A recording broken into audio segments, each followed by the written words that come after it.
My name is Rose, and I am 65 years old. If someone had told me 3 months ago that I would be sitting here today, feeling like a stranger in my own life, I would have laughed and offered them a cup of coffee and a slice of my famous apple pie.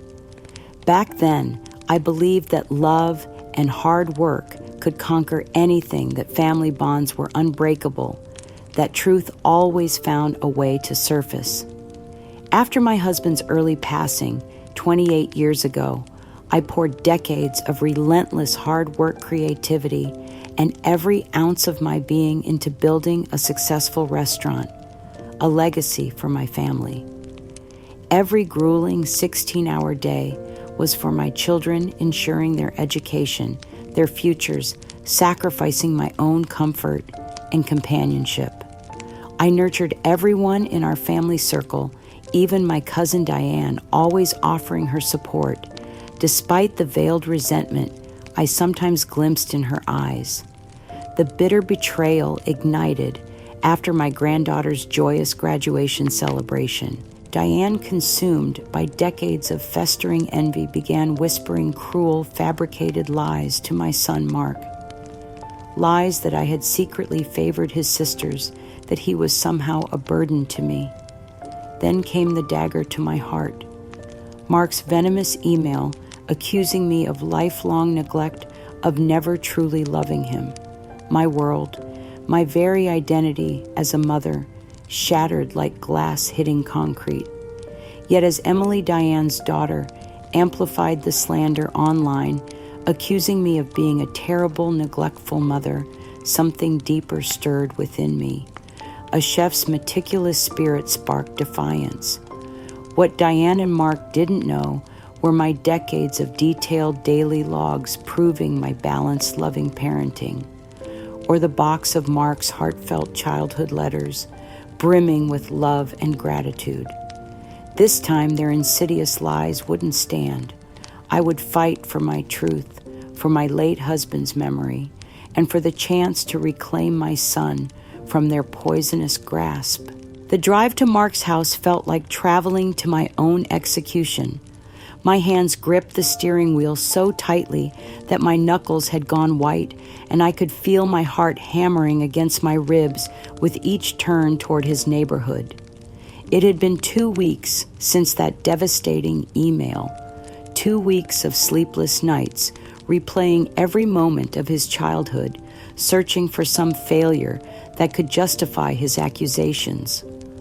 Mark's house sat on a quiet suburban street lined with oak trees that I had helped him pick out when he bought the place 8 years ago.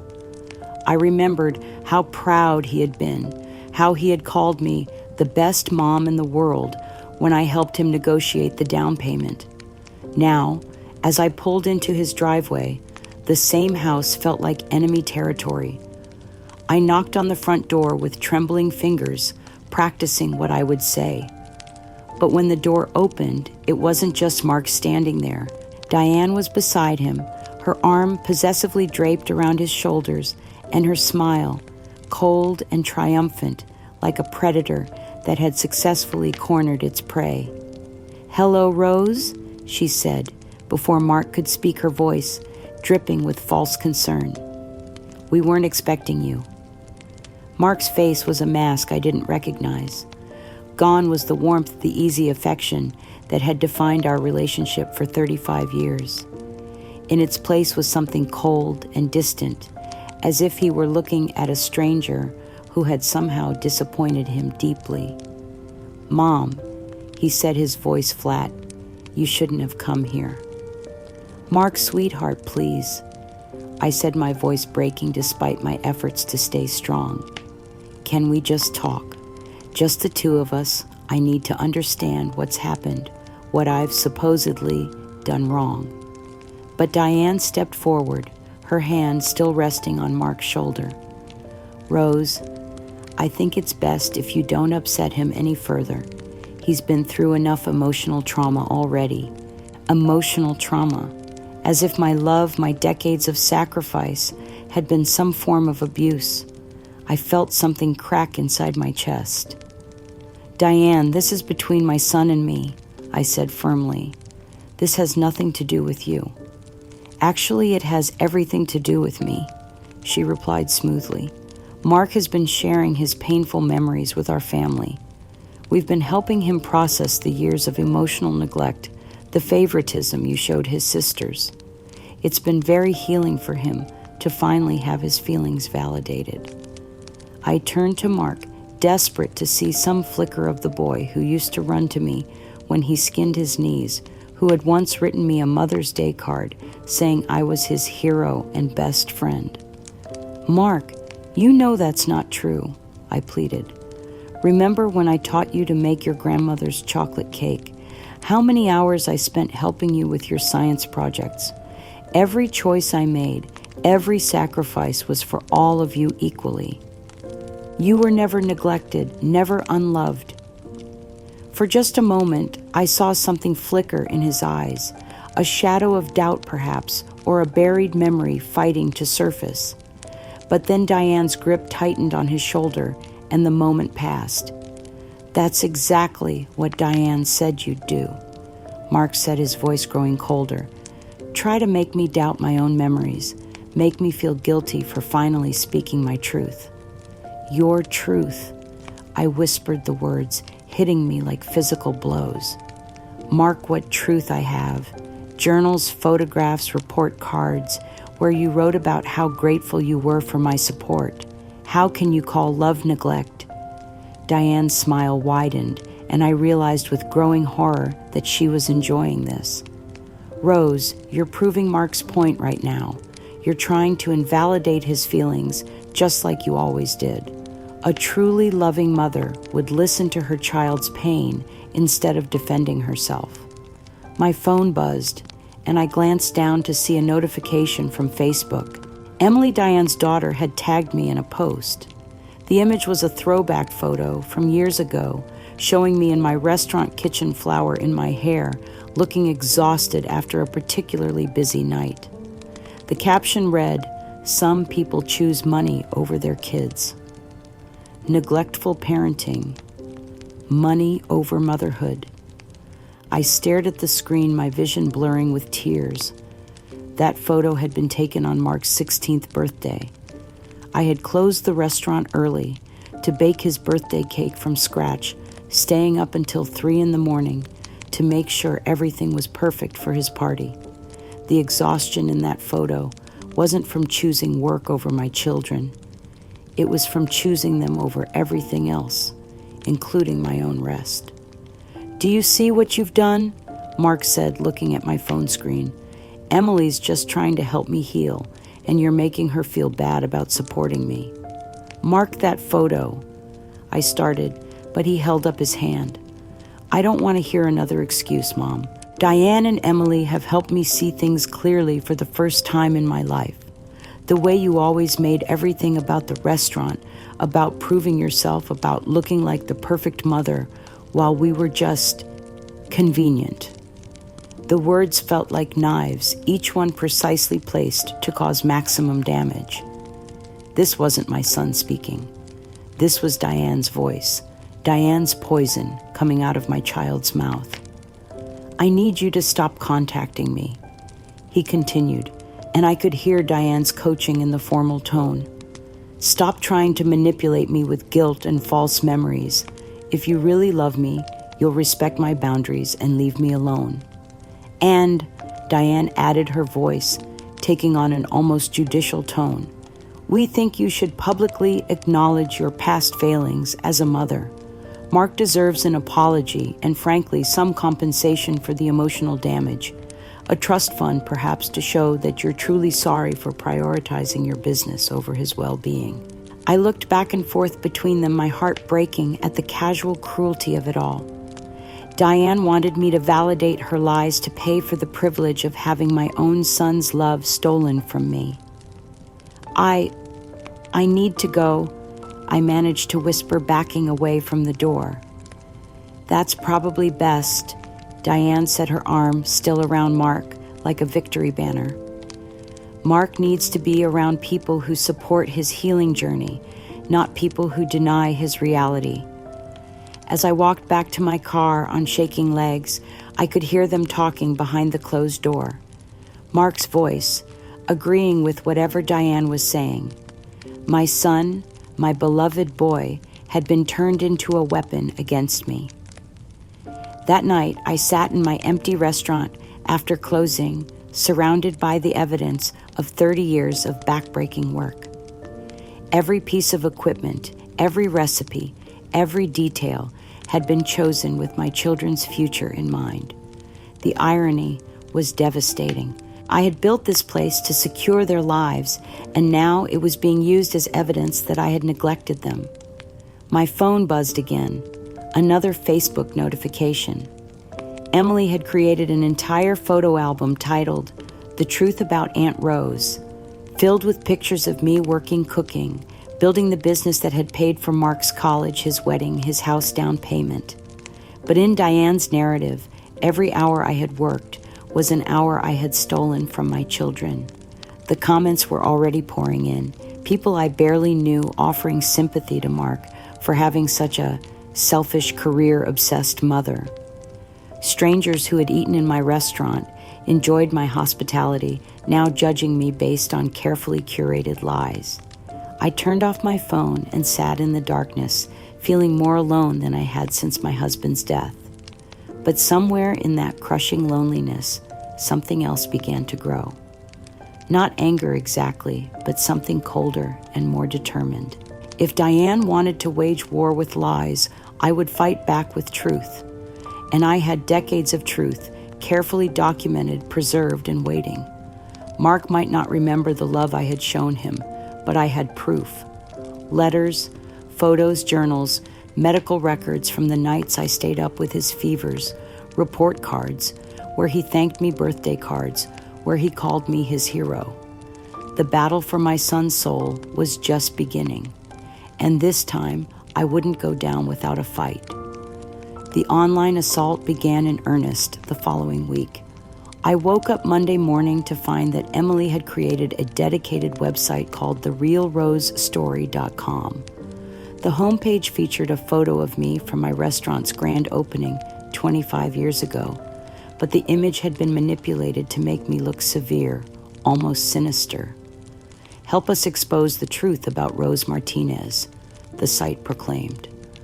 A mother who chose profit over her children's emotional well-being. Read the testimonials from those who witnessed her neglect firsthand. My hand shook as I scrolled through the fabricated testimonials. Former employees who claimed I had missed important school events to work late, except those events had never happened, or I had attended them after closing the restaurant early. Acquaintances who said I seemed cold and distant toward Mark. People who barely knew our family manipulated into providing sound bites for Diane's campaign. The cruelest part was how expertly Diane had twisted kernels of truth into devastating lies. Yes, I had worked long hours. Yes, I had sometimes been tired at family gatherings. Yes, I had worried about money during the early years. But the context, the love, the sacrifice, the careful balance I had maintained between providing for my children and being present for them, all of that had been surgically removed. Emily had also created social media accounts dedicated to raising awareness about parental emotional neglect. She posted daily updates about Mark's healing journey, complete with inspirational quotes about breaking free from toxic family patterns and choosing your own mental health over family loyalty. Anonymous tip. One post read, "If your parent constantly talks about their sacrifices for you, that's emotional manipulation. Healthy parents don't keep score." Toxic parenting, emotional abuse. I recognized my own words in that description. How many times had I mentioned the long hours, the sacrifices, the careful budgeting that had made their education possible? I had thought I was teaching them gratitude, helping them understand the value of hard work. But in Diane's narrative, my pride in providing for them became evidence of manipulation. The systematic destruction of my reputation accelerated when Diane began demanding access to family photos and documents. Through Mark, she insisted that I provide evidence of my equal treatment of all my children. Of course, any evidence I provided would be twisted or dismissed, while my refusal would be seen as admission of guilt. Mom's refusing to cooperate with our healing process, Emily posted. If she really treated all her kids equally, why won't she prove it? What is she hiding? Chuff transparency. Truth matters. But it was Mark's participation in this campaign that truly broke my heart. He had begun sharing memories on his own social media, memories that bore no resemblance to the reality I remembered. I remember being 8 years old, watching Mom count money from the restaurant while I tried to show her my art project, he posted. She barely looked up. I learned early that her business was more important than her children. I stared at that post through tears, remembering that day completely differently. I had been balancing the books in the kitchen while he colored at the table beside me, asking him questions about his artwork, praising every crayon stroke. When he finished, I had hung his drawing on the refrigerator and made his favorite grilled cheese sandwich. But somehow, in Diane's retelling, my multitasking had become neglect. My presence had become absence. The final blow came when I decided to reach out to Mark one more time, sending him a gentle message through a mutual friend. I simply wanted to remind him of a specific memory, the night he had pneumonia at age 10, how I had slept on the floor beside his bed for 3 days, taking his temperature every hour, missing a week of work to nurse him back to health. Diane's response was swift and merciless. She called me directly, her voice dripping with false concern. Rose, honey, this obsession with the past isn't healthy. Mark and I have been talking to a therapist about your tendency to exaggerate your role in his life. It's quite common for empty nest mothers to create these elaborate fantasies about how much their children needed them. Fantasies. I whispered, my throat tight with rage. Diane, you know what I sacrificed for this family. You know what I went through. Do I? She replied smoothly. Because I remember you always making everything about yourself. Always the martyr. Always reminding everyone of how hard you worked, how much you gave up. True generosity doesn't require an audience, Rose. That night, Emily posted what she called a reality check. For me, Aunt Rose called my mom crying about how ungrateful Mark is. Classic narcissistic behavior. She literally can't accept that her son has his own feelings. Move on, Grandma. Warn toxic family, Wacom boundaries. The comment section exploded with support for Mark and condemnation for me.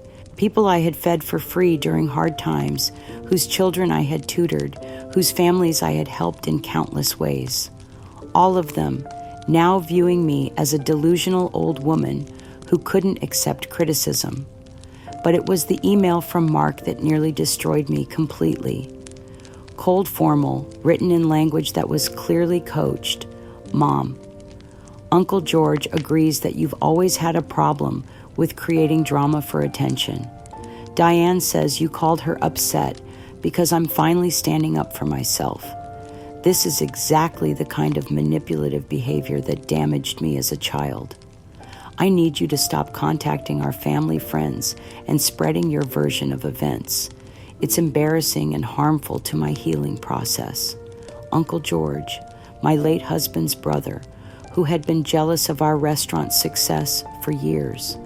Of course, Diane had recruited him to her cause. That same evening, Diane made her masterstroke.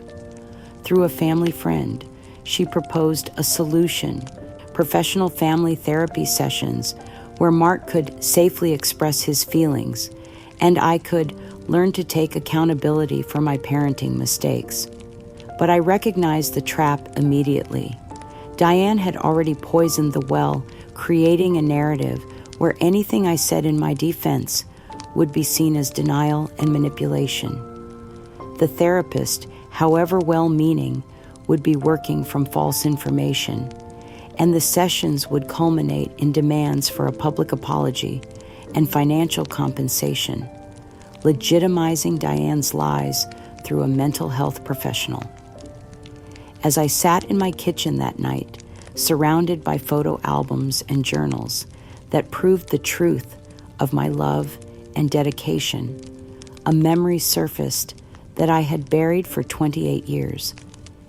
The secret that made Mark's accusations not just false, but cosmically cruel. During the first year after my husband's death, when the restaurant was struggling and I was drowning in grief and debt, Diane had come to me in tears. Her gambling addiction had finally caught up with her, and she owed $30,000 to people who didn't accept late payments kindly. "Rose, they're going to hurt me," she had sobbed. "I'm scared. I don't know what to do." I had liquidated my retirement savings, sold my grandmother's jewelry, and taken out a loan against the restaurant to pay off Diane's debt. It had taken me 8 years to recover financially, 8 years of working double shifts and living on ramen noodles. I had never told anyone, not even my children, because I knew Diane's shame would destroy her. And now that same woman was systematically destroying my relationship with my son, painting my sacrifices as selfishness, my love as manipulation. The irony was so bitter I could taste it. I had impoverished myself to save Diane from the consequences of her choices, and she was repaying me by trying to steal my child's love. But as I sat there in the darkness, feeling the weight of decades of hidden sacrifice, something shifted inside me. The pain was still there, sharp and brutal, but underneath it, something colder was crystallizing. If Diane wanted to wage war with lies, she had forgotten something crucial about me. I wasn't just a grieving mother or an overworked restaurateur. I was a woman who had survived loss, built something from nothing, and protected my family through decades of hardship. And I kept records, meticulous, detailed records of everything. The battle for Mark's soul was about to become a war for the truth. And this time, I wouldn't be fighting alone or defenseless. I had evidence. I had witnesses. And I had something Diane had underestimated, the unbreakable will of a mother whose child's love had been stolen through lies. The real fight was just beginning. The legal letter arrived on a Tuesday morning, delivered by a courier who avoided eye contact as I signed for the thick envelope. My hands were steady as I opened it, though my heart was already sinking before I read the first line. Cease and desist order. The letterhead proclaimed in bold, unforgiving letters. Below it, Mark's signature. Not the warm, familiar scrawl I remembered from birthday cards and thank you notes, but a cold, legal endorsement of my banishment from his life. The language was clinical, devastating in its formality. You are hereby ordered to cease all contact with Mark Anthony Martinez, his family and associates. Your continued attempts at communication constitute harassment and emotional distress. Any violation of this order will result in legal action, including but not limited to restraining orders and civil litigation. But it was the personal note attached written in Mark's handwriting that shattered what remained of my heart. Mom, I need you to understand that this isn't anger speaking. This is clarity. For the first time in my life, I see our relationship for what it really was. Please respect my decision and let me heal in peace. I read those words 17 times before they truly sank in. My son, the boy I had carried for 9 months, raised through midnight fevers and homework struggles and first heartbreaks, had legally severed our connection. 35 years of motherhood erased with a lawyer's letterhead, but I couldn't give up, not yet. Not without one final attempt to reach the child I knew was still buried beneath Diane's manipulation. That evening, I did what I had done countless times during his childhood when words felt inadequate. I cooked. Mark's favorite meal. My grandmother's secret recipe for mole poblano, the dish that took 8 hours to prepare properly. The same meal I had made for every birthday, every celebration, every moment when he needed to feel truly loved. I prepared it with the same care I had always shown, grinding spices by hand, charring chiles over an open flame, stirring the complex sauce with the patience that only comes from deep love.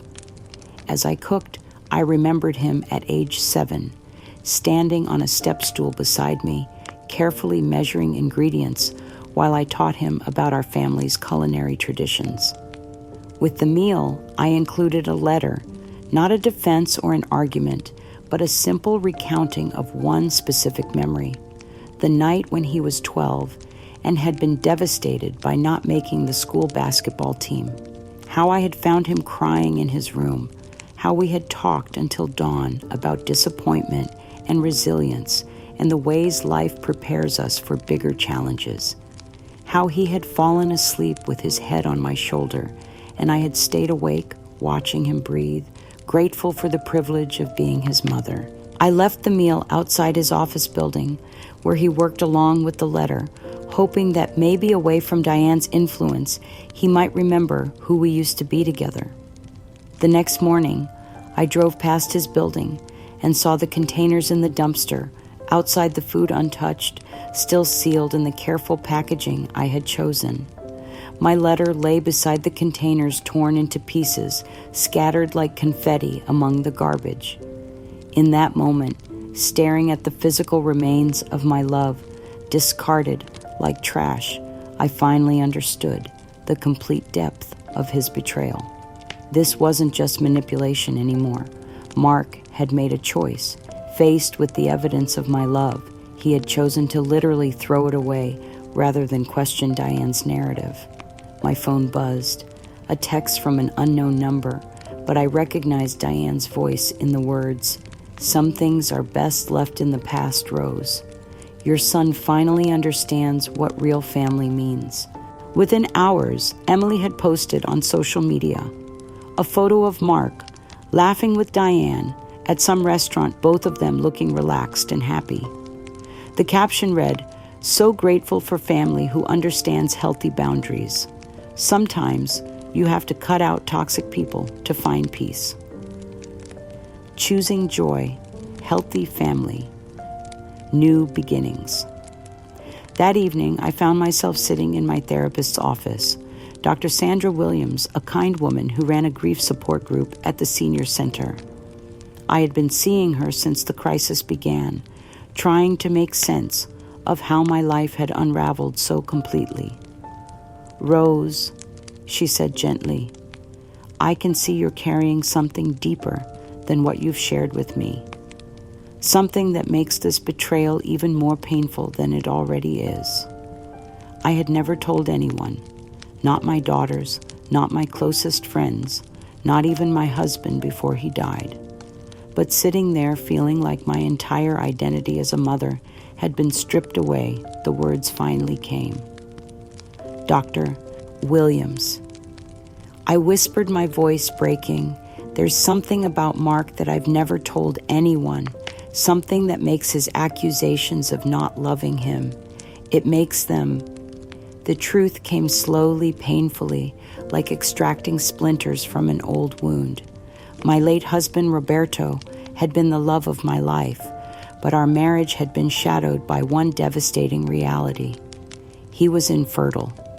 We had tried for years to conceive, endured countless medical procedures, faced the growing certainty that we would never have biological children.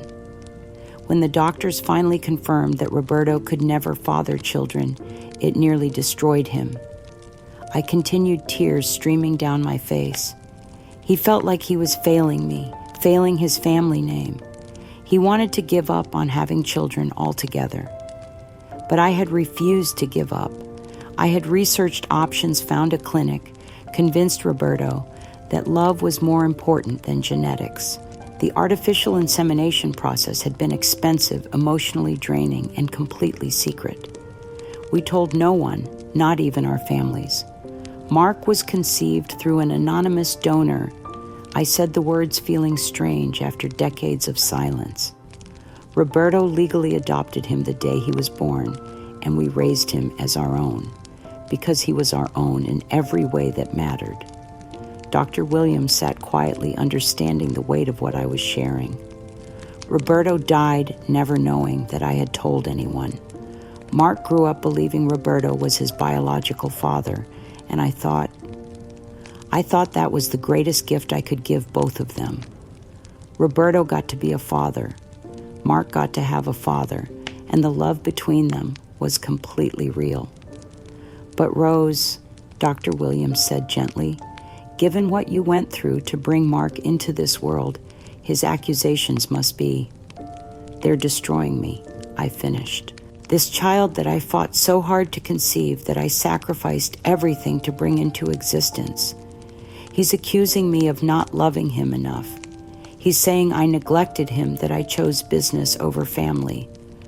When the truth is, I chose him over everything else from the very moment I decided he needed to exist. I told her about the years of financial struggle after Roberto's death, when I could have given Mark up for adoption, let someone with more resources raise him. Instead, I had worked myself to exhaustion, built the restaurant from nothing, all so my children, all three of them, could have security and opportunity. The irony is crushing, I said. I gave Mark life itself, and now he's using that life to destroy me. I fought for his existence when it would have been easier to accept childlessness, and he's repaying me by denying that I ever truly loved him. Rose, Doctor, Williams said, her voice filled with emotion. You understand that this makes Diane's manipulation even more cruel, don't you? She's not just stealing your relationship with your son. She's attacking the very foundation of your identity as a mother. As I left her office that night, I felt hollowed out, but also strangely clearer. The secret I had carried for 35 years was finally spoken, and with it came a cold, crystalline understanding of what was really at stake. This wasn't just about family drama or hurt feelings. This was about the systematic destruction of truth itself. Diane had taken my greatest act of love, bringing Mark into existence through sheer determination and sacrifice, and twisted it into evidence of neglect. But she had made one crucial mistake. She had underestimated what a mother will do to protect the truth about her child, even when that child has turned against her. The war between us was about to become something bigger than either of us had anticipated. Because now it wasn't just about winning back Mark's love. Now it was about protecting the memory of Roberto, the sanctity of our family's truth, and the legacy of sacrifice that had made Mark's very existence possible. Diane thought she was fighting a bitter old woman for her nephew's loyalty. She was actually fighting a mother for her child's soul. And mothers, when pushed to their absolute limit, are capable of things that would surprise even themselves. Diane's next assault came with the precision of a military campaign. Within days of my devastating encounter with the discarded meal, she had transformed her personal vendetta into a public crusade. What had begun as family manipulation evolved into something far more sinister, a coordinated effort to destroy not just my relationship with Mark, but my entire existence. The first sign was the targeted advertisements that began appearing on social media. Professional-looking graphics with my restaurant's logo twisted into something menacing, accompanied by Mark's most hurtful accusations, presented as testimonials. Rose Martinez destroyed my childhood, read one ad featuring a manipulated photo of me looking stern and unwelcoming. Read one son's heartbreaking story of maternal neglect. Emily had created an entire digital marketing campaign designed to assassinate my character. She purchased ad space on local Facebook pages, food blogs, and community websites, ensuring that anyone searching for my restaurant would find these fabricated stories first. But the coup de grace was the website she launched, therealroseexposed.com. It featured a sophisticated layout that looked like legitimate investigative journalism, complete with whistleblower testimonials from former restaurant employees. I recognized some of the names. Maria Gonzalez, who I had fired 3 years ago for repeatedly showing up drunk.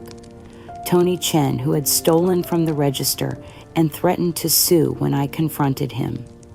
Workers I had terminated for cause now presented as credible witnesses to my supposed abusive management style and financial improprieties. Rose Martinez created a hostile work environment, one testimonial read. She screamed at employees, played favorites, and forced us to work in unsafe conditions. We were too afraid to speak up because she controlled all the restaurant jobs in town.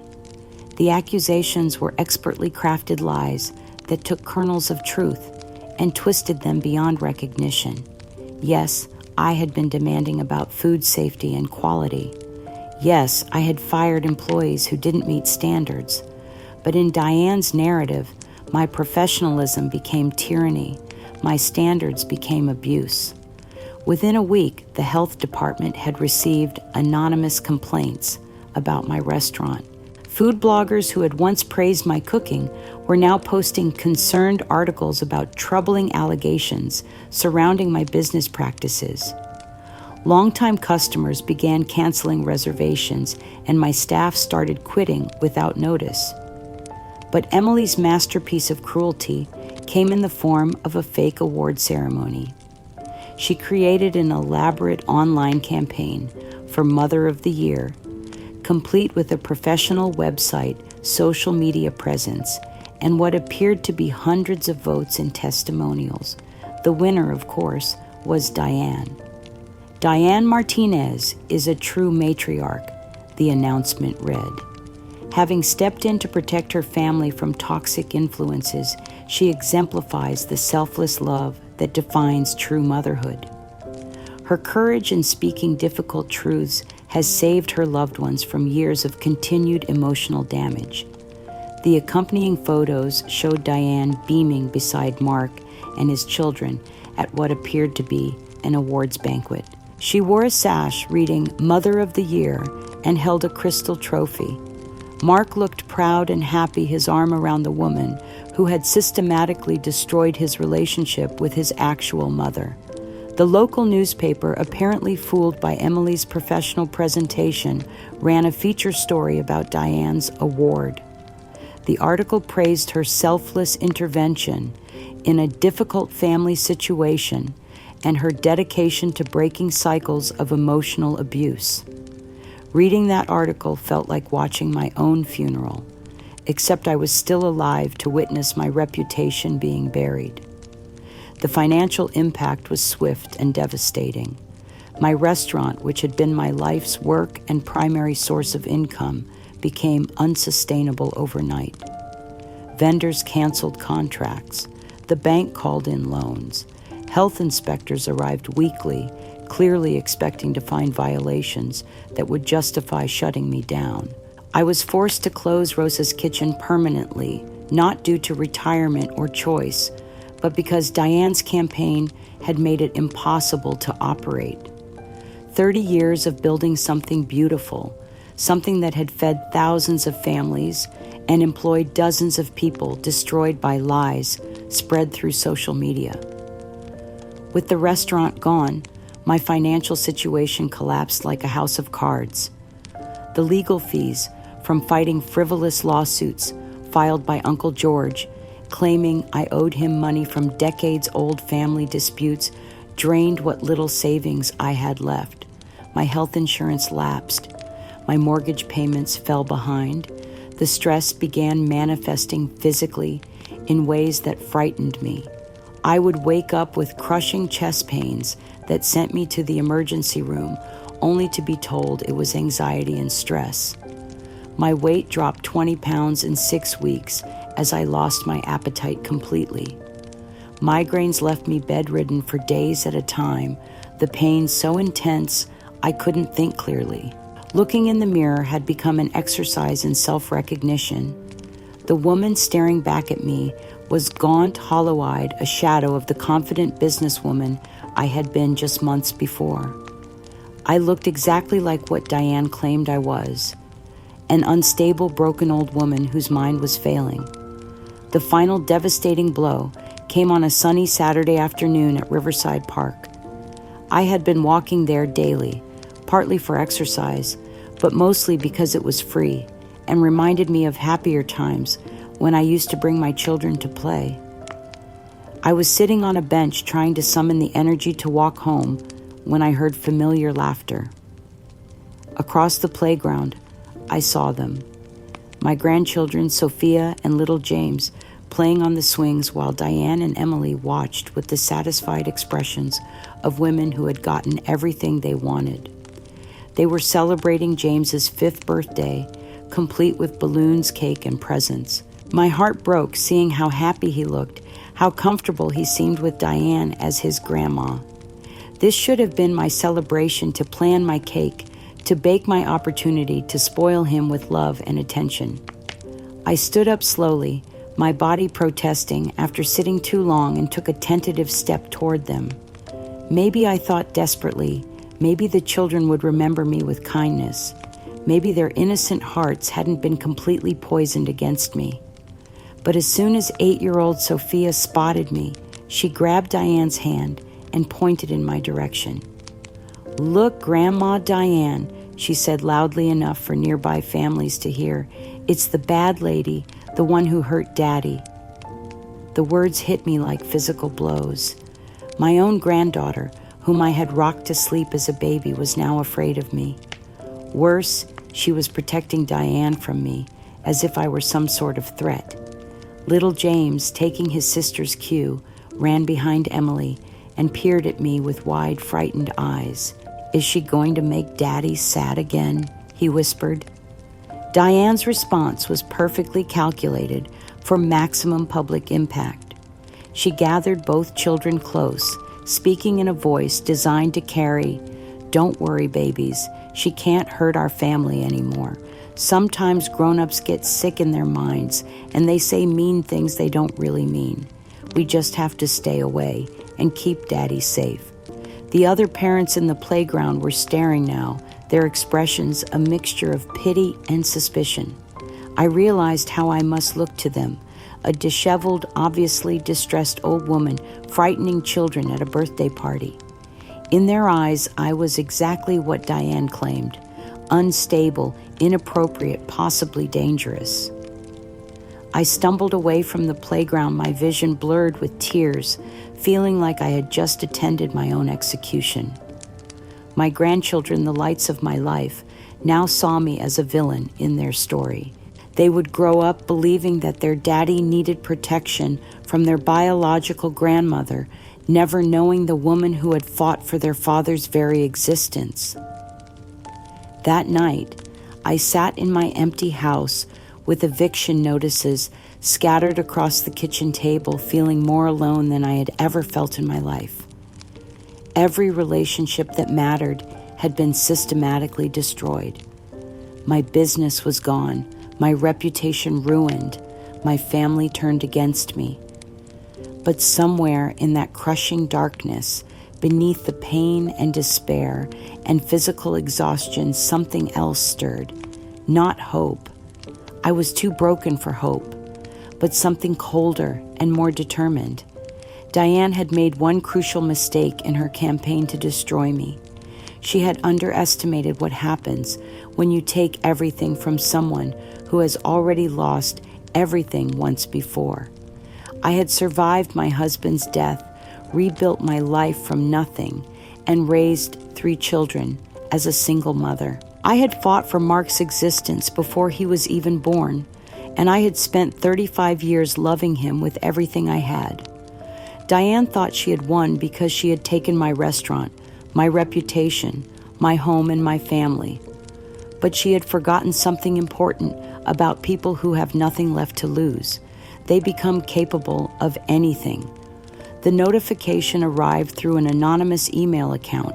Just 3 words: you should know. Attached was a link to a Facebook event page that made my blood run cold. Community charity auction supporting local arts education. But it wasn't the cause that devastated me. It was the photo gallery showing the items for auction. My father's collection.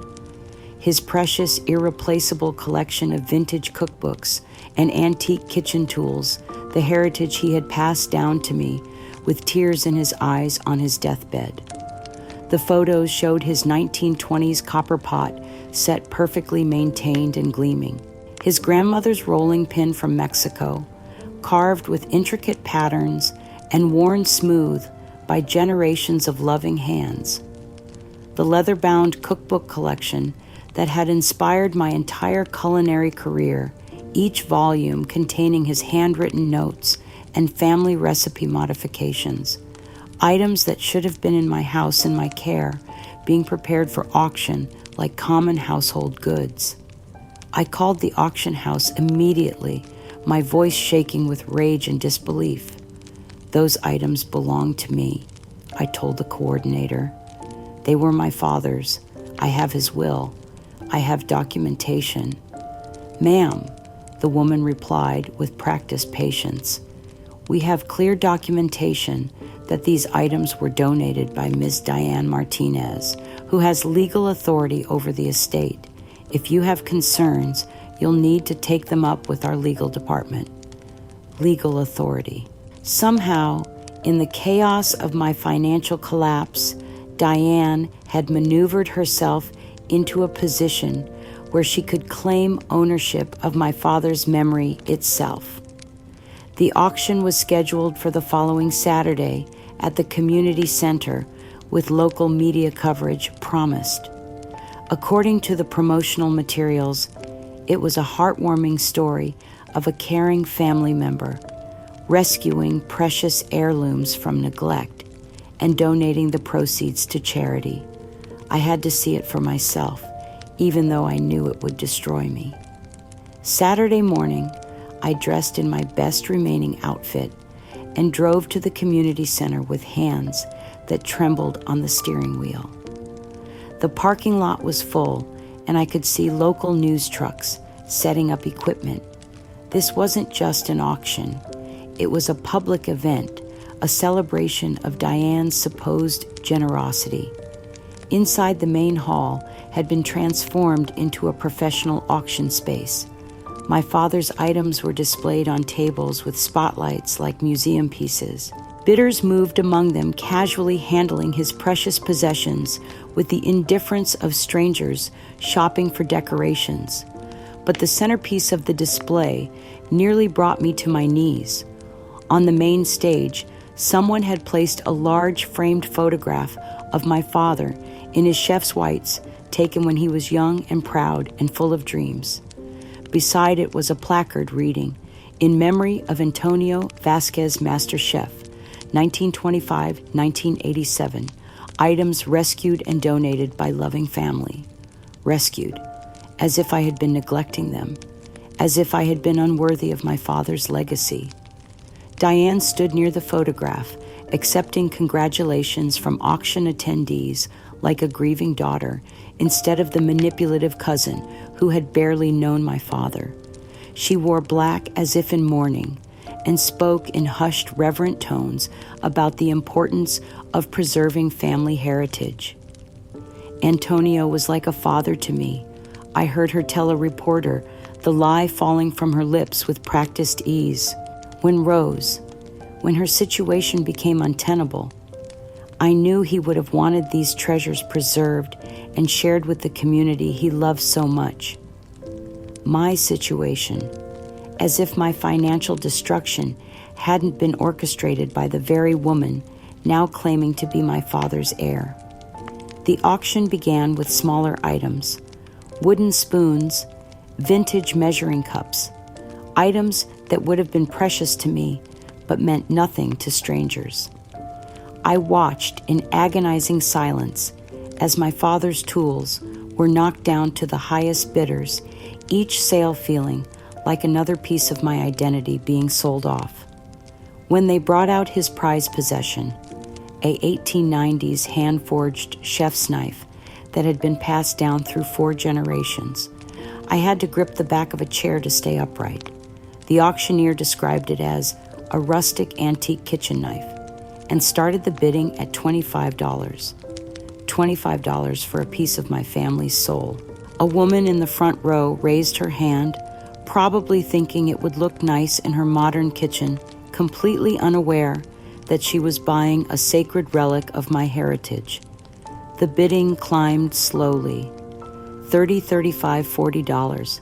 It sold for $65, less than I used to spend on groceries in a single shopping trip. But the cruelest moment came when I spotted Mark in the crowd. He was sitting near the front with Diane and Emily, occasionally raising his hand to bid on items. My son, participating in the liquidation of his grandfather's memory, treating it like a casual shopping expedition. After my father's cookbook collection sold for an insulting $150, Mark approached the woman who had bought them. I watched him smile and shake her hand as if congratulating her on a good purchase.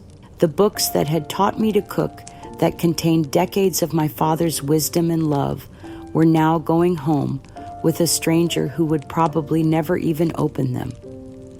As the auction wound down and people began to leave, Mark noticed me standing in the back of the room.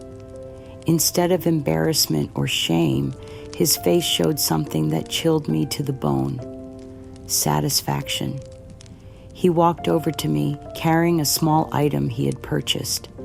It was my father's salt cellar, a simple wooden piece that my father had carved himself and used every day. In Mark's hands, it looked tiny and insignificant. Just a little piece of Grandpa Mom, he said, his voice casual and dismissive. Shame you couldn't keep things together, isn't it? At least now his things will be appreciated by people who can actually take care of them. The casual cruelty of it took my breath away. This was my son holding a piece of his grandfather's handiwork like a trophy, mocking my pain with the same indifference he might show to a stranger. Mark, I whispered, your grandfather made that for your grandmother's birthday in 1962. He spent weeks carving it by hand because they couldn't afford to buy one. He told me the story 100 times. Maybe he did, maybe he didn't, Mark shrugged. Diane says you have a tendency to romanticize the past. Either way, it's mine now, fair and square. He walked away without looking back, leaving me standing alone in a room that had just witnessed the systematic destruction of my father's legacy. As I stumbled toward the exit, feeling like I had attended my own funeral, an elderly man approached me. I recognized him vaguely, my father's cousin Eduardo, whom I hadn't seen in years. He must have been in his 80s now, walking with a cane and moving slowly. Rosa, he said quietly, his voice heavy with sadness. I saw what happened here today. Your father, he always knew George was trouble. He never trusted Diane, you know. Some secrets are meant to be kept, and some truths have been hidden for too long. He pressed a small piece of paper into my hand and shuffled away before I could respond. I waited until I was in my car to unfold it. Written in shaky handwriting was an address and a phone number. Below that, just 4 words, your father's real will. For the first time in months, I felt something other than despair. Not hope exactly, but possibility. Eduardo's cryptic words suggested that there were truths about my family, that I didn't know, secrets that might change everything. That night, I sat in my nearly empty house, surrounded by eviction notices and final demands, and thought about my father. He had been a man of secrets, I realized. Quiet strengths and hidden depths that I had never fully understood. Maybe he had left me one final gift, one last tool to fight back against the people who had stolen his memory and destroyed his daughter's life. The war wasn't over yet, and if Eduardo was right, I might have more ammunition than Diane realized. Eduardo's address led me to a small apartment complex on the outskirts of town, the kind of place where seniors lived when Social Security was their only income. His apartment was tiny, but meticulously kept, filled with photographs of family members I recognized from my childhood. "I've been waiting for you to come," he said, as he let me in his weathered hands, shaking slightly as he poured coffee from an old percolator. "Ever since I saw that travesty at the auction house, your father would be spinning in his grave." He disappeared into his bedroom and returned with a manila envelope yellowed with age and sealed with wax. "Antonio gave this to me the week before he died. Said if anything ever happened to you, if anyone ever tried to take what was rightfully yours, I should give you this." Inside was a will. Not the simple document I remembered from the probate proceedings 30 years ago, but something much more detailed and specific. My father's real will, witnessed and notarized, dated just days before his death. The one they used for probate was a fake, Eduardo explained quietly. Simplified, altered. Your father suspected Diane and George were already planning to claim parts of his estate, so he made sure his true wishes were protected. I read through the document with growing amazement. Not only had my father left me his entire collection, but he had also left me something I never knew existed. A safety deposit box containing financial records, family documents, and what he described as evidence of family betrayals that must not be forgotten. "There's more," Eduardo said, watching my face as I absorbed the information. "Your father kept careful records of loans he made to family members, including a substantial amount he lent to George in 1985 that was never repaid, and documentation of Diane's activities that go back decades." But even as hope began to flicker in my chest, reality came crashing down. The bank that held the safety deposit box required identification, legal documentation, and fees I couldn't afford. Probating a new will would require lawyers I couldn't hire. Everything my father had left to protect me required resources I no longer had. That's when Diane struck her final blow.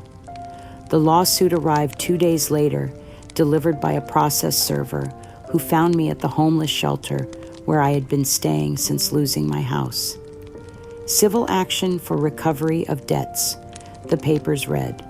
Diane was claiming that I owed her family over $50,000 for various loans and business deals stretching back 20 years.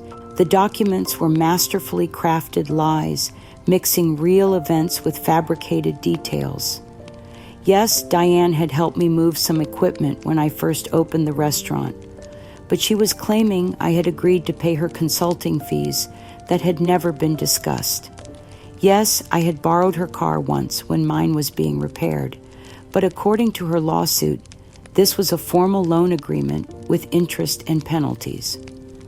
Rosa Martinez has systematically avoided repaying legitimate debts to my client, her lawyer stated in the court filing. This lawsuit seeks recovery of funds that were borrowed under false pretenses and never repaid despite numerous requests. The local newspaper covered the story, of course. "Disgraced restaurant owner faces bankruptcy lawsuit," read the headline, accompanied by a photo of me, looking haggard and defeated outside the courthouse. Emily amplified the story on social media, creating a campaign called Can't Pay Your Debts that encouraged people to share stories of businesses that had taken advantage of their customers or partners. My name became a rallying cry for anyone who felt they had been wronged by a small business owner. The stress of defending myself against fabricated accusations while homeless and penniless was overwhelming. I couldn't afford a lawyer, so I had to represent myself in court, stumbling through legal procedures I didn't understand, while Diane's expensive attorneys systematically destroyed my credibility. The foreclosure sale of my house was scheduled for a Friday afternoon, with local media covering it as the final chapter of my fall from grace.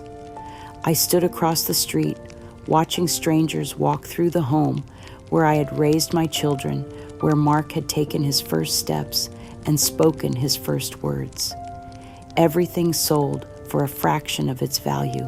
The kitchen where I had taught all 3 of my children to cook went to a young couple who probably had no idea of the love and laughter those walls had witnessed. The garden where my husband and I had planted roses for our anniversary was already being discussed for removal to make room for a swimming pool. Mark was notably absent from the sale, but I later learned he was vacationing in Hawaii, posting photos on social media of luxury resorts and expensive dinners. Money that should have been used to help his homeless mother was instead funding his escape from the consequences of his choices. The shelter where I was staying was a grim place, filled with people whose lives had collapsed for various reasons. I shared a dormitory-style room with 5 other women, keeping my few remaining possessions in a plastic bag under my cot. The shame of it was crushing. A woman who had once employed dozens of people, now dependent on charity for a place to sleep. But it was while packing my meager belongings that I found it. Hidden in the spine of an old photo album I had managed to save was a tiny cassette recorder, something I had forgotten about for decades. The label written in my own handwriting read, "Diane's Visit, 1998. I found an old tape player at the shelter and listened with growing astonishment. It was a conversation from 23 years ago when Diane had visited me at the restaurant. I had been experimenting with recording recipes for a cookbook I never finished, and the recorder had apparently been running when she arrived. On the tape, Diane's voice was unmistakable as she tried to convince me to lie to our mutual friend Maria about a business deal. She wanted me to tell Maria that a catering contract had fallen through when in reality, Diane had stolen the client for herself. Just tell her there were scheduling conflicts, Diane's recorded voice urged. She'll never know the difference, and I really need this job more than you do. You've got the restaurant. I've got nothing. But it was what came next that made my hands shake. Diane's voice talking about Mark, who would have been 12 at the time. That boy's going to be a problem when he gets older. He asks too many questions, notices too much. You should probably start preparing him to be more manageable. Even 23 years ago, Diane had been planning to manipulate my son. This wasn't a recent campaign born of jealousy. This was a decades-long pattern of treachery and control. I sat in that crowded, noisy shelter, listening to evidence of Diane's true nature from over 2 decades ago, and felt something crystallize inside me. Not hope, that was still too fragile, but purpose. Cold, clear purpose. Diane thought she had won by taking everything from me. My home, my business, my family, my dignity. She had reduced me to homelessness and public humiliation, believing that would be enough to silence me forever.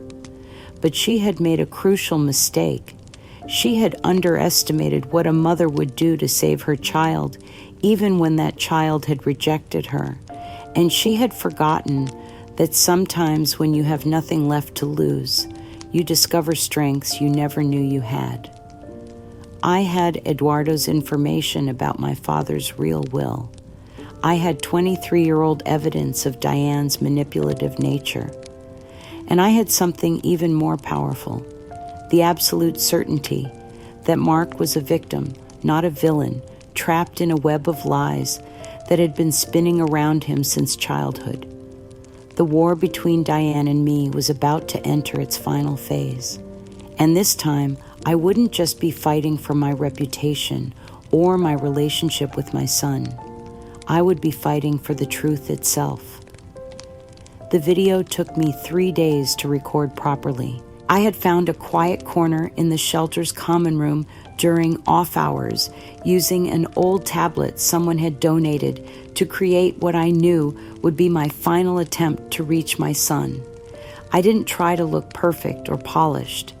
I let Mark see me as I was, hollow-eyed from sleeplessness, worn down by months of systematic destruction, but still unmistakably his mother, the woman who had sung him lullabies and bandaged his scraped knees and celebrated every small victory of his childhood. Mark, my darling boy. I began my voice breaking despite my efforts to stay strong. I don't know if you'll ever see this, but I need you to know some things, not as accusations or arguments, but as truths from a mother's heart. I talked about his childhood, sharing memories that only we could have shared. The night he was 7 and afraid of thunderstorms, how I had held him in my lap and taught him to count the seconds between lightning and thunder. The morning when he was 14 and came to me in tears because a girl had rejected him, how we had baked cookies together while I explained that sometimes people aren't ready for the love we want to give them. I fought for your existence before you were even born, I said, tears streaming down my face. Your father and I. We went through so much to bring you into this world. You were wanted, Mark. You were desperately, completely wanted. Then I played the recording from 1998. Diane's voice clear and unmistakable, revealing her manipulative nature from over 20 years ago. Her casual discussion of making him more manageable, her willingness to lie and cheat for personal gain, her cold calculation about his future. This is who she's always been, I said to the camera. Not someone who suddenly became concerned about your welfare, but someone who has been planning to control you since you were a child. I'm not asking you to choose sides, sweetheart. I'm asking you to see the truth. I ended the video with a simple plea. I love you. I have always loved you, and no matter what happens, no matter how this ends, I will love you until my last breath. You are my son, my miracle, my greatest blessing. Don't let anyone take that truth away from either of us. Getting the video to Mark required finding someone he trusted who wasn't under Diane's influence. I remembered Chef Roberto Mendez, who had been my instructor in culinary school and had maintained a friendship with Mark over the years. He was planning to retire soon and had no stake in family politics. I met Roberto at a small cafe, explaining the situation as carefully as I could without sounding like the unstable woman Diane claimed I was. He listened with the gravity of someone who had seen enough of life to recognize genuine pain. I'll get it to him, he promised. Mark comes to my restaurant every Friday for lunch. I'll make sure he sees it when Diane isn't around. But Diane's network was more extensive than I had realized. Someone, maybe another family member, maybe an employee at Roberto's restaurant, warned her about the plan. I was sitting outside Roberto's restaurant that Friday, hoping to catch a glimpse of Mark's reaction when I saw Diane's car pull up just as Roberto was handing Mark the tablet. Through the window, I watched the exchange with growing horror. Diane moved like a predator, swift and decisive. She snatched the tablet from Mark's hands before he could react, her face transformed by a triumphant smile that made my blood run cold. But it was Mark's expression that shattered me. A flash of recognition, then fear, then devastating resignation. For just a moment, my son looked like a prisoner who had glimpsed freedom only to have it ripped away. He knew what Diane had taken from him. He understood that his lifeline had been cut, and he was powerless to stop it. Diane's retaliation was swift and brutal. Within hours, she had called a press conference, complete with local media and a professionally prepared presentation. She stood behind a podium like a prosecutor holding my tablet and looking every inch the concerned family member forced to take drastic action. This morning, she announced, Rose Martinez attempted to circumvent a restraining order by having an elderly man deliver a disturbing video message to my nephew. This represents a dangerous escalation in her stalking behavior and her refusal to respect court-mandated boundaries. She played clips from my video, but they had been edited with surgical precision.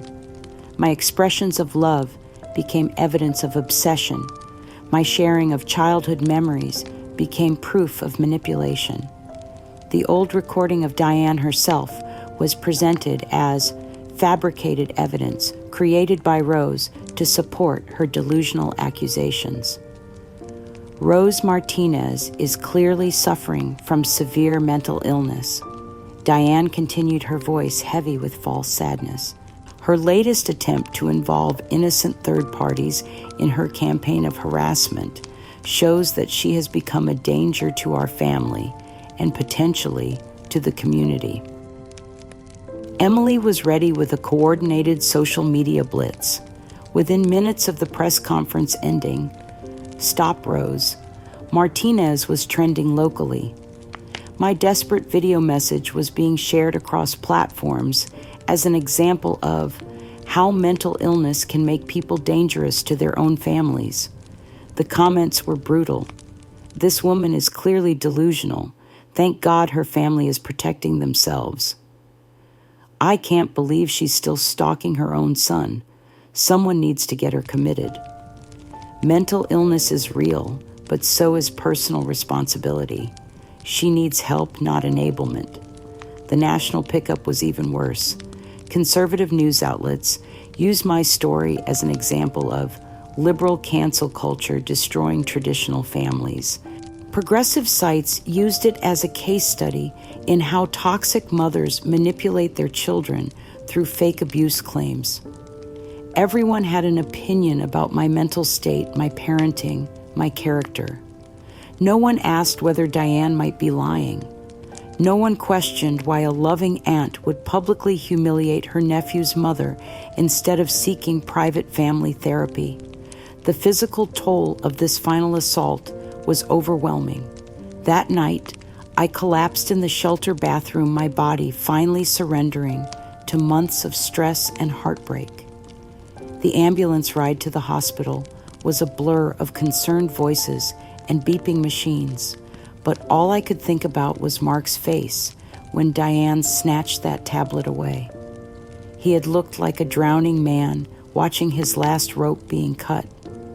In the hospital emergency room, a kind nurse held my hand while doctors ran tests to make sure I wasn't having a heart attack. "Honey," she said gently, "do you have anyone we can call any family?" I almost laughed at the bitter irony. My family was the reason I was there, broken and alone in a hospital bed. My family was the weapon being used to destroy me. "No," I whispered. "There's no one to call." But even as I said it, even as the crushing weight of isolation pressed down on me, something flickered in the darkness of my despair. Not hope. That was still too dangerous to feel. But memory. Eduardo's words about my father's real will. The evidence I had discovered of Diane's decades-long treachery. Roberto's kind face as he promised to help despite the danger to himself. Maybe I didn't have family in the traditional sense. Maybe my son was too deeply trapped to save himself. But I had something else, something Diane couldn't steal or destroy or twist into lies. I had the truth. And sometimes, when everything else has been taken away, the truth is the only weapon you need. The dying ember of hope wasn't quite dead yet. And in the morning, when I was strong enough to stand again, I would begin the final battle for my son's soul. Because a mother's love doesn't die, just because it's been rejected. It waits patient and persistent for the moment when truth finally overcomes lies. And that moment, I realized, as I drifted off to medicated sleep, was closer than anyone imagined. The call came 3 weeks after my hospital stay, as I sat in my small efficiency apartment that social services had helped me secure. The voice on the other end was crisp, professional, and completely unexpected. Ms. Martinez, this is Dr. Patricia Henley from the State University Forensic Document Laboratory. I understand you've been the victim of document fraud. I've reviewed your case, and I believe we can help. Dr. Henley explained that she had seen my story in the news and recognized the classic patterns of document manipulation. As a favor to the university's pro bono legal clinic, she was willing to examine the paperwork Diane had used to claim authority over my father's estate. Forgeries of this type leave scientific fingerprints, she explained. Paper aging, ink composition, handwriting analysis. There are ways to prove when documents were actually created, regardless of what they're supposed to represent. My case was also taken up by Dr. Sandra Williams, my therapist from the shelter, who had contacted the State Bar Association about Diane's systematic abuse. Together with a retired family court judge who specialized in elder abuse cases, they had assembled a legal team willing to take on my case pro bono. The civil trial began on a cold Monday morning in February. The courthouse steps were crowded with reporters and cameras, drawn by the sensational story of family betrayal and financial fraud that had captivated the local media for months. I walked into that courtroom wearing a simple black dress borrowed from Dr. Williams, my back straight and my head held high. I might have been homeless and broken just weeks before, but I was still Antonio Vasquez's daughter, still the woman who had built something from nothing and raised 3 children alone. The prosecution's case was methodical and devastating. Dr. Henley took the stand first, her credentials impeccable, her testimony unshakable. Ladies and gentlemen of the jury, she began, scientific analysis does not lie. The documents presented by the defendant as newly discovered family papers show clear evidence of recent fabrication. She displayed enlarged photographs of the paperwork Diane had used to claim authority over my father's estate. Under microscopic analysis and ultraviolet light, the truth was unmistakable. The paper shows artificial aging through tea staining and oven treatment, Dr. Henley explained. The ink contains chemical compounds that weren't available until 2010, yet these documents are supposedly from 1987. Most tellingly, the handwriting shows characteristics of someone attempting to mimic another person's script rather than natural penmanship. The evidence was overwhelming. Chemical analysis, handwriting comparison paper composition. Every scientific test confirmed what I had known in my heart. Diane had systematically forged documents to steal my father's legacy and justify her campaign against me. But it was the presentation of my father's real will, authenticated through Eduardo's testimony and backed by the bank's safety deposit box records, that truly shattered Diane's lies. The court saw the meticulous provisions my father had made to protect his legacy, his specific bequests to me, and his prophetic warnings about family members who might try to claim what wasn't theirs. I testified for 2 hours, my voice steady and clear, as I recounted 30 years of Diane's subtle manipulations, her jealousy, and her systematic campaign to destroy my relationship with Mark. I played the 1998 recording, watched the jury's faces change as they heard Diane's own voice revealing her calculating nature. But it was Diane's reaction to being exposed that sealed her fate completely. As Dr. Henley's testimony continued, systematically demolishing every piece of evidence Diane had fabricated. I watched my cousin's composure crack like ice in the sun. Her face, usually so controlled and sympathetic, twisted with rage and desperation.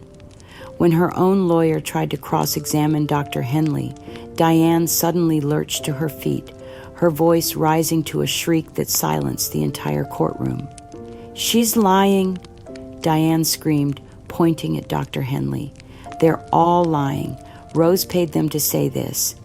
She's always been jealous of me, always trying to make me look bad." Her lawyer tried to calm her, but Diane was beyond reason now. 30 years of carefully controlled envy had finally erupted in the most public possible venue. "I deserve those things," she continued, her voice cracking with hysteria. "I was always the better daughter, the better mother. Rose never appreciated what she had, never deserved any of it. I should have had the restaurant. I should have had the respect. I should have." The bailiff moved to restrain her as she lunged toward the witness stand, her face contorted with rage. This wasn't the composed, concerned family member she had portrayed for months. This was the real Diane, bitter, envious, consumed by decades of resentment. "You all believe her lies," she shrieked as security held her arms. "She's turned you all against me, just like she turned everyone else. She ruins everything she touches." The courtroom was dead silent, except for the sound of cameras clicking and Diane's ragged breathing. Emily sat in the gallery, her face white with horror, as she watched her mother's complete psychological breakdown being broadcast to the world. But it was Mark's face that broke my heart. He sat in the front row, legally required to attend as a witness, and I watched him absorb the reality of what he had allied himself with. The woman he had believed over his own mother was revealed as an unhinged manipulator, screaming threats in a court of law. Mark never looked at me during Diane's breakdown. He stared straight ahead. His jaw clenched, his hands gripping the bench in front of him so tightly his knuckles were white. I could see the exact moment when the full weight of his betrayal hit him, when he realized that everything I had tried to tell him was true. As Diane was led from the courtroom, still screaming accusations and threats, the judge called for a recess. The media rushed to capture every moment of her meltdown. The woman who had once orchestrated my public humiliation, now completely exposed for what she truly was. Emily tried to leave quietly through a side door, but reporters were waiting. The young woman who had once commanded social media with such confidence now looked like what she was, a co-conspirator in her mother's fraud, caught up in something far bigger and more serious than she had understood. Emily, do you have any comment on your mother's breakdown?" the reporters shouted. "Did you know the documents were forged? How does it feel to watch your social media campaign fall apart?" I watched from the courthouse window as Emily ran to her car, pursued by cameras and questions, her online empire of lies collapsing in real time. But it was the sight of Mark sitting alone in the empty courtroom after everyone else had left that stayed with me. He looked smaller, somehow diminished by the weight of what he had witnessed. The man who had once stood proudly beside Diane now sat in isolation, finally understanding the depth of manipulation he had been subjected to. As I walked past him toward the exit, I wanted desperately to reach out to comfort him, to begin the process of healing between us. But when I paused beside his bench, he still couldn't meet my eyes. "Mark," I said softly. He flinched as if my voice caused him physical pain. "Please don't," he whispered. "I can't. Not yet."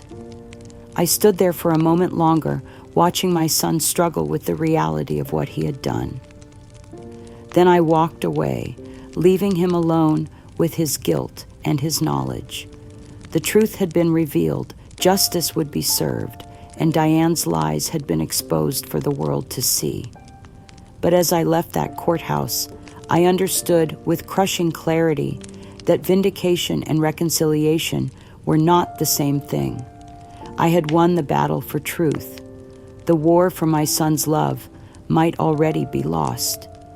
The verdict came 3 days later, after deliberations that lasted barely 2 hours. The jury had heard enough during Diane's courtroom breakdown to understand exactly what kind of person they were dealing with. Guilty on all counts, the foreman announced. Fraud, defamation, theft of inheritance, elder abuse, and malicious destruction of reputation. Judge Patricia Hawkins, a stern woman who had clearly been appalled by the evidence, imposed the harshest sentence possible within the law. Diane was ordered to pay restitution of $400,000 to cover my legal fees, lost income from the restaurant, and emotional damages. She faced 3 years in prison, though the sentence was suspended, contingent on her making full financial reparation. Ms. Martinez, the judge said, looking directly at Diane, "Your actions represent the worst kind of family betrayal. You systematically destroyed your cousin's life through calculated lies and forgery. This court hopes that others will learn from your example about the devastating consequences of unchecked envy and malice." Diane sat silently as the sentence was read, her earlier hysteria replaced by a hollow emptiness.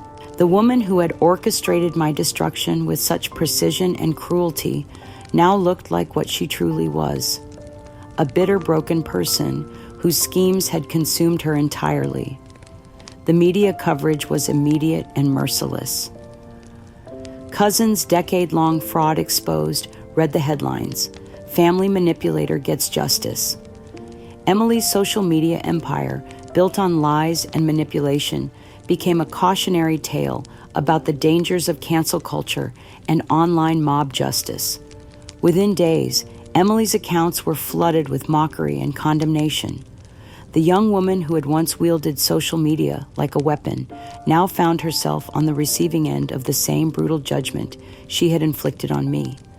Her follower count plummeted, her credibility destroyed, her attempts to explain or apologize met with skepticism and ridicule. But it was Mark's response to the verdict that truly broke what remained of my heart. I had hoped. No, I had desperately prayed that seeing Diane's true nature exposed would bring him back to me, that understanding the depth of manipulation he had endured would help him forgive himself and reach out for reconciliation. Instead, I received a single text message 3 days after the trial ended. "Mom, I know you were telling the truth. I know I was wrong.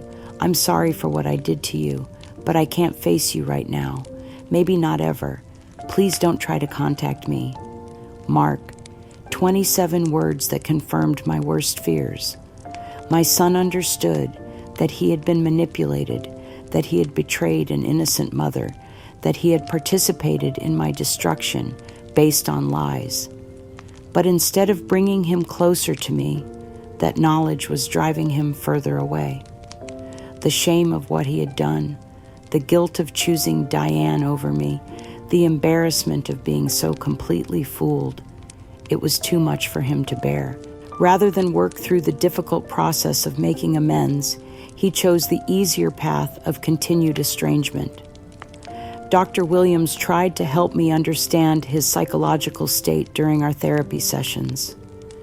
"Mark is experiencing what we call moral injury," she explained gently. "He's confronting the fact that he caused tremendous harm to someone he loved based on false information. For some people, the guilt is so overwhelming that facing the victim becomes impossible. But I would forgive him," I said, tears streaming down my face. "I do forgive him. He was manipulated, controlled. He's as much a victim as I am."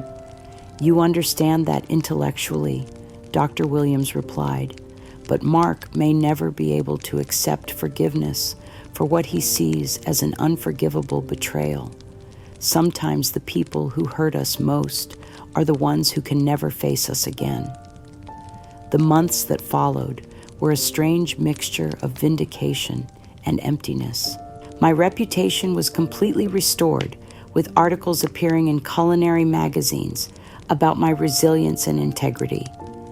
I was invited to speak at conferences about elder abuse, my story becoming an example of how systematic manipulation could destroy families. The financial restitution from Diane allowed me to live comfortably again. I moved into a small house with a garden, nothing grand but sufficient for my needs. I could afford good food, warm clothes, medical care, all the basics that had been stripped away during my homeless period. But the restaurant was gone forever. The building had been sold to developers, transformed into a trendy cocktail bar that bore no resemblance to the warm, family-oriented place I had built. Driving past it felt like visiting a grave site, a reminder of dreams that could never be resurrected. Diane's fate was as grim as I might have hoped for revenge had I been a more vengeful person. Unable to pay the restitution, she lost her house, her car, her savings. She moved into a rundown apartment in the poorest part of town, working minimum wage jobs to make even partial payments on her debt. Emily, her credibility destroyed and her social media career ruined, moved away to start over somewhere her name wasn't associated with fraud and manipulation. She sent me a brief, awkward apology letter that felt more like legal advice than genuine remorse. But none of their suffering gave me the satisfaction I thought it might. Revenge, it turned out, was far less sweet than I had imagined. Their destruction couldn't restore what they had taken from me. The silence from Mark was the hardest part. I continued sending him birthday cards, holiday greetings, small tokens of my unchanging love. They were never acknowledged, never returned, but never explicitly rejected either. I existed in a limbo where I didn't know if he read my messages or threw them away unopened. Sometimes I would catch glimpses of information about his life through mutual acquaintances. He had moved to another state. He was struggling with depression.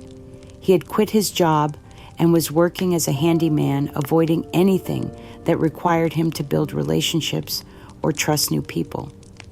My granddaughter Sophia had started high school. My grandson James was playing Little League baseball. I missed every milestone, every achievement, every moment that should have been shared between grandmother and grandchildren. The senior cooking class became my primary source of companionship, a group of women my age who understood loss and loneliness. We met twice a week, preparing meals together and sharing stories of our lives. They knew my history, but didn't judge, didn't offer false comfort, didn't pretend that everything would work out in the end. "Some wounds don't heal," said Margaret, an 80-year-old woman whose son had cut off contact after her second marriage. "You learn to live with them like old scars that ache when the weather changes. The pain becomes part of you." One evening, 6 months after the trial, I prepared Mark's favorite childhood meal. The same mole poblano I had made for his birthdays, the dish that represented every celebration we had shared. I packaged it, carefully drove to his old neighborhood, and left it on the doorstep of his former house. The new owners probably threw it away, confused by the anonymous gift. But I needed to make the gesture needed to offer my love one more time, even knowing it wouldn't be accepted. As I drove home through the quiet streets, I understood with crystalline clarity that this was my life now. Comfortable, but lonely, vindicated, but heartbroken, free from lies, but imprisoned by loss. I had fought for the truth and won. But some victories, I realized, feel remarkably like defeat. The mother in me would never stop loving Mark, never stop hoping for reconciliation. But the woman in me had to accept that some bridges once burned can never be rebuilt. Justice had been served. My reputation had been restored. Diane and Emily had faced consequences for their actions, but my son was gone as surely as if death had taken him from me, and all the courtroom victories in the world couldn't bring back the relationship that had defined the best parts of my life. 3 years have passed since the trial that changed everything and nothing. I sit now in my small garden, tending tomatoes and herbs that will never feed a family, watching the sunset paint the sky in shades of gold and rose that remind me of happier times. The financial restitution from Diane has allowed me to live with dignity again. My small house is comfortable, my bills are paid, my health is stable. I have even been able to travel a little. A culinary tour of Italy that I had always dreamed of taking with my children, experienced alone but still meaningful. Still, the professional vindication has been complete. Food and Wine magazine ran a feature article about my story, calling me a testament to resilience in the face of family betrayal. I have been invited to speak at conferences about elder abuse, sharing my experience with social workers, legal professionals, and other families facing similar manipulation. Rose Martinez represents the strength that can emerge from the darkest circumstances, one article wrote. Her refusal to let lies define her truth has inspired countless others facing family manipulation and fraud. But these accolades, however sincere, feel like praise for someone else's life. The woman they celebrate, strong, resilient, inspirational, exists primarily in public. The private Rose Martinez lives with a different reality. Mark remains a ghost in my world, not dead, but absent in ways that feel permanent. Through social media, detective work that I'm not proud of, I know he still lives 2 states away, working in construction, keeping to himself. He never married again, never had more children. The grandchildren I lost contact with are now teenagers, whose faces I recognize only from carefully searched photographs online. I still send cards on birthdays and holidays. Christmas, Easter, his birthday, the anniversary of his father's death. Small envelopes with careful handwriting that disappear into the void of his silence. I don't know if he reads them, keeps them, or throws them away immediately. The not knowing is sometimes worse than rejection would be. Dr. Williams continues to see me monthly, helping me navigate what she calls ambiguous loss, the grief of mourning, someone who is still alive but unreachable. You're grieving a relationship that existed, she explained during one of our sessions. Mark isn't dead, but the Mark who was your son, the man who trusted you, who sought your advice, who brought his children to your house for Sunday dinner. That person is gone. It's natural to mourn that loss. Diane's punishment has been thorough and ongoing. She works as a grocery store cashier, now her wages garnished to pay the restitution she owes me. I occasionally see her around town, looking older than her years, defeated by the consequences of her own actions. She never acknowledges me when our paths cross, staring through me as if I don't exist. Emily moved to California, attempting to rebuild her life away from the scandal. She works in marketing for a small nonprofit, keeping a low profile and avoiding social media. Her brief attempt at an apology letter 2 years ago felt hollow, more concerned with her own reputation than with the damage she had helped inflict. The restaurant building, where I spent 30 years creating something beautiful, now houses a trendy gastropub called Harvest.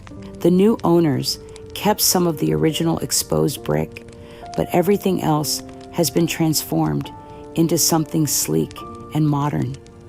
I drive past it, sometimes remembering the warmth and laughter that once filled those walls. My senior cooking class has become my primary family now. 8 women between the ages of 62 and 81, each carrying our own stories of loss and resilience. We meet twice a week, preparing meals together that we rarely have anyone to share with at home. Margaret, whose son hasn't spoken to her in 12 years, has become my closest friend. Ruth lost her daughter to addiction and the toxic influence of an abusive partner. Sarah's grandchildren were turned against her during a bitter divorce between her son and daughter-in-law. "We're the mothers without children," Margaret said during one of our sessions, stating a truth that might have sounded bitter, but somehow felt peaceful coming from her. Not because they died, but because they were taken from us by circumstances beyond our control. These women understand in ways that others cannot. They don't offer false hope about reconciliation, don't suggest that time heals all wounds, don't minimize the depth of loss by calling it temporary. They simply witness my grief and share their own, creating a community of understanding that has become precious to me. Last month, I made a decision that I had been considering for years. I drove to Mark's new city, found the construction site where he was working, and watched him from a distance. He looked older, more weathered, but still unmistakably my son. For 20 minutes I sat in my car, watching him work, memorizing his gestures, his profile, the way he moved through the world without me in it. I didn't approach him, didn't try to make contact. I simply wanted to see him with my own eyes, to confirm that he was healthy and surviving. When he climbed into his truck at the end of the day, I followed at a distance until he pulled into the driveway of a small rental house. That night, I left something on his doorstep. Not food this time, but a small wooden cutting board that had belonged to his grandfather. Hand-carved and worn smooth by decades of use, engraved with the words, "Para la familia," in my father's careful script. I drove home without looking back, but I know he found it. I know, because 3 weeks later, I received a single text message, "Thank you." 2 words that held more weight than any speech or letter could have carried. Not forgiveness, not reconciliation, not an invitation back into his life, but acknowledgement. Recognition that some gifts transcend anger and shame and regret. I saved that text message, screenshotted it, and printed it out, keeping it in my jewelry box like a treasure. It's the only communication I've had from my son in 3 years, and it may be the last. But it tells me that somewhere inside the man who cut me out of his life, my boy still exists. My days now have a rhythm that resembles peace, if not joy. Morning coffee in the garden, tending plants that grow beautifully under my care. Afternoons cooking for my senior class or volunteering at the literacy center.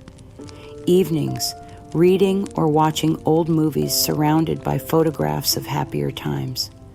I sleep well most nights, no longer tormented by the acute anxiety that characterized the worst period of my ordeal.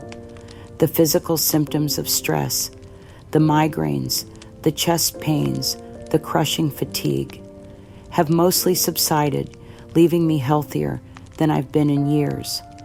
But there are moments, usually triggered by something small and unexpected, when the loss hits me fresh, a recipe that Mark used to love, a song that reminds me of his childhood, a photo of a grandmother with her grandchildren that appears on social media. In those moments, I allow myself to grieve fully. I cry for the relationship that was stolen from us, for the years we've lost, for the grandchildren who will grow up not knowing me. I cry for the mother I used to be confident in her children's love, secure in her family's bonds. And then I dry my tears, tend my garden, and continue building a life that has meaning, even in its incompleteness. The truth about what happened has been established and vindicated. Diane's lies have been exposed, justice has been served, and my reputation has been restored. but the truth about love, about family, about the relationships that define us. That truth is more complicated. Some betrayals leave permanent scars. Some trust, once broken, cannot be rebuilt. Some love, no matter how pure and persistent, cannot bridge the chasm created by shame and manipulation.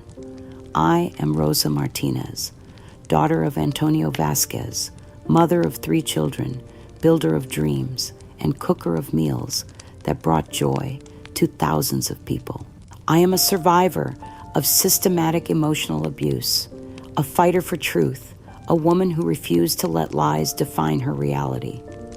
I am also a mother whose son cannot bear to see her face, a grandmother who exists only in old photographs, a woman whose greatest love became her deepest loss. Both truths exist simultaneously, and I have learned to carry them both with equal dignity. This is the life I have now, not the life I planned, not the happy ending I dreamed of, but a life nonetheless.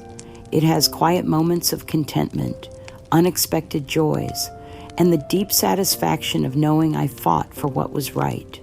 And maybe, just maybe, that is enough. As I write this today, on what would have been my father's 98th birthday, I sit in the kitchen of my small house, surrounded by the tools of the trade he taught me to love.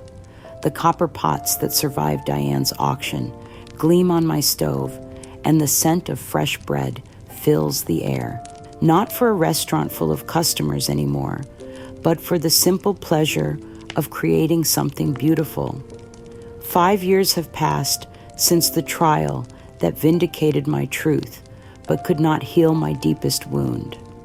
In that time, I have learned to distinguish between justice and peace, between being right and being whole, between winning and healing. My reputation has been fully restored, my integrity acknowledged by everyone who matters in my professional world. I have been honored by the Culinary Association, featured in magazines, invited to share my story at conferences across the country. The woman who was once painted as delusional and vindictive is now seen as a symbol of resilience and truth. But the greatest lesson of these years has been understanding the limits of vindication. Truth can set the record straight, but it cannot force love where shame has taken root. Justice can punish the guilty, but it cannot restore what innocence has lost. Mark remains absent from my life, a silence that has become a familiar ache rather than a sharp pain. The text message thanking me for his grandfather's cutting board remains our only communication, treasured like a single flower in a vast desert. I continue to send cards on special occasions, not because I expect responses, but because love doesn't require reciprocation to be real. My granddaughter Sophia graduated from high school this spring. My grandson James started middle school. I know these milestones only through careful internet searches and the occasional kindness of old family friends who share news they think I should hear. I am a grandmother who exists in their family history, but not in their daily lives, a loss that time has made bearable, but never less profound. The senior cooking class has become my chosen family, now 8 women who understand that some chapters end without resolution, that some stories are beautiful even when they're incomplete. We gather twice a week to create meals and share stories, finding purpose in nurturing each other, since we cannot nurture the children who no longer welcome our care. In these friendships, I have discovered a different kind of love, not the fierce protective instinct of motherhood, but the gentle, accepting companionship of people who have survived loss and emerged with their capacity for joy intact. We celebrate small victories, comfort each other through difficult days, and prove that family can be chosen as well as born. The most profound lesson of my journey has been learning to hold 2 contradictory truths simultaneously. I can be proud of my strength while mourning my losses. I can find peace in solitude while grieving the relationships that define me. I can be grateful for vindication while accepting that some wounds never fully heal. To those who may recognize pieces of their own story in mine, I want you to know this. The pain of family betrayal is real and valid regardless of the eventual outcome. The confusion of having your reality systematically denied is a form of trauma that deserves acknowledgement and care, and the choice to fight for truth, even when that fight costs everything you thought you valued, is both brave and necessary. But I also want you to understand that winning doesn't always look like what we expect. Sometimes victory is simply the ability to stand in your truth when the world tries to convince you that you're wrong. Sometimes peace comes not from restoration, but from acceptance. Sometimes love expresses itself not through presence, but through the willingness to let go. I am 70 years old now, and I have learned to find happiness in smaller, quieter moments than I once thought possible.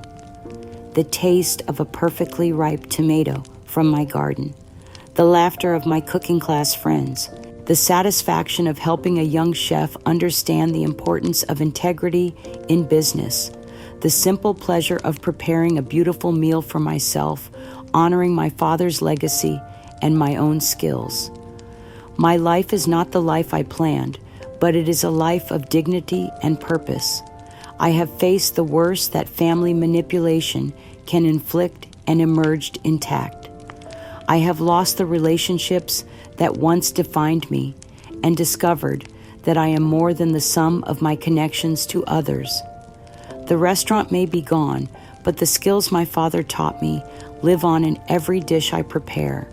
Mark may be absent, but the love I felt for him as a baby, a child, a young man, that love remains real and precious regardless of whether it's returned.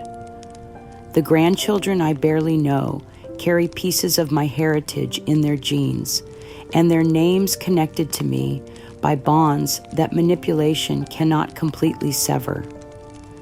In the end, I learned that some stories don't have happy endings in the traditional sense. Some love stories are about letting go rather than holding on. Some victories are measured not by what we gain, but by what we refuse to surrender.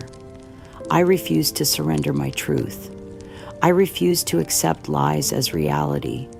I refuse to let bitterness consume the love that gave my life meaning.